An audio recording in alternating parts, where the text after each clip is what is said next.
महाकाल का नाम लेकर मर्डर करने वाले गैंगस्टर की कहानी।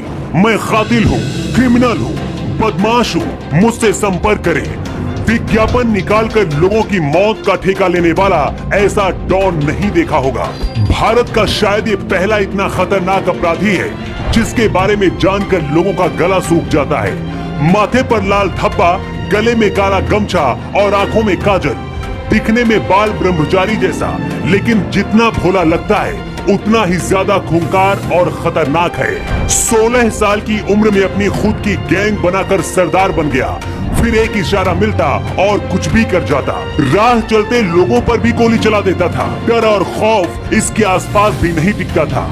माएं अपने बच्चों से कहने लगी थी कि बेटा सो जा, नहीं तो दुर्लभ कश्यप आ जाएगा। कहा जाता है कि दुर्लभ कश्यप गैंग के सभी अपराधी खुद को महादेव का सबसे बड़ा भक्त मानते हैं और आज भी उज्जैन के महाकाल मंदिर में माथा टेकने के लिए पहुंचते रहते हैं। तमंचा लहराना, लोगों की हत्या करना दुर्लभ की गैंग के छोटे छोटे बच्चे अपनी शान समझने लगे थे। लेकिन दुर्लभ कश्यप क्राइम की दुनिया का बादशाह कैसे बना, इसकी कहानी भी बहुत हैरान करने वाली है।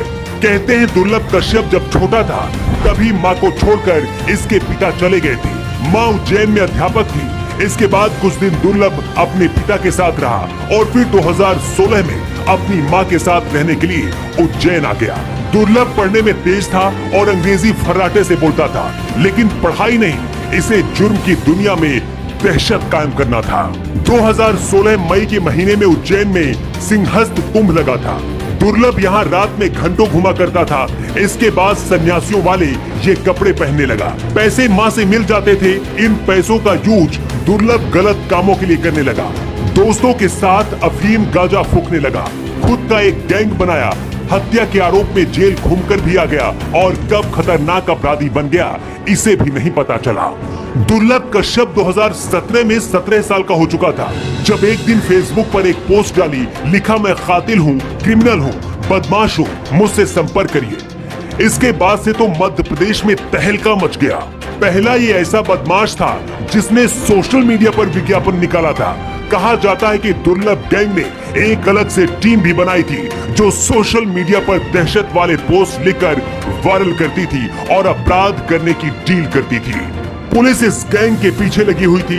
अक्टूबर 2018 को दुर्लभ कश्यप गैंग के 36 लोगों को पुलिस ने दबोच दिया। दुर्लभ भी पकड़ा गया, लेकिन नाबालिग था, इसलिए बाल सुधार घर भेज दिया गया। 1 साल से ज्यादा वक्त तक दुर्लभ भैरवगढ़ की जेल में बंद रहा, लेकिन जेल के बाहर इस दौरान और भी कई गैंग बढ़ गए थे और दुर्लभ के दुश्मन भी इंतजार कर रहे थे। जिस आईपीएस अधिकारी सचिन अतुलकर ने गिरफ्तार किया था, उसने भी नसीहत दी थी कि बाहर तुम्हारी उम्र से ज्यादा दुश्मन है, इसलिए बच कर रहना। 2020 में लॉकडाउन से कुछ दिन पहले ही दुर्लभ जमानत पर जेल से बाहर निकला और अपनी मां पद्मा के साथ उज्जैन में रहने लगा। लेकिन अंदर का शैतान अभी मरा नहीं था। दुर्लभ खुद को उज्जैन और आसपास का बादशाह समझता था। हर वक्त पास में गन होती थी और फिर अपनी पुरानी दुनिया में लौट आया। इसके बाद आती है 6 दिसंबर 2020 की वो रात जब सब कुछ बदल गया। आधी रात पार्टी करने के बाद करीब 1 बजे हेलावाड़ी इलाके में चाय पीने के लिए ये गैंग निकला। इस दौरान दूसरी गैंग का बदमाश शाहरुख भी अपने गैंग के साथ पहुंच गया। दोनों के बीच मारपीट शुरू हो गई और दुर्लभ कमर में दबाया तमंचा शाहरुख के भाई शहनवाज पर फायर कर देता है। शहनवाज घायल हुआ और इधर दुर्लभ के साथी भाग गए। दुर्लभ कश्यप को अकेला पाकर शाहरुख के गैंग ने घेर लिया और फिर तब तक चाकू से हमला करते रहे जब तक आखिरी सांस खत्म नहीं हो गई। दुर्लभ कश्यप की मौत के बाद भी दावा किया जाता है कि यह गैंग अभी भी चल रहा है। गैंग के लोग भगवान की तरफ दुर्लभ को मानते हैं और सोशल मीडिया पर प्रमोट करते रहते हैं। दुर्लभ की मौत का सदमा मां भी नहीं सह पाई और 7 महीने बाद ही मौत हो गई। कभी कभी अभी भी दुर्लभ के गैंग का नाम सामने आता रहता है। पिछले महीने गैंग के 2 आरोपी गिरफ्तार किए गए थे।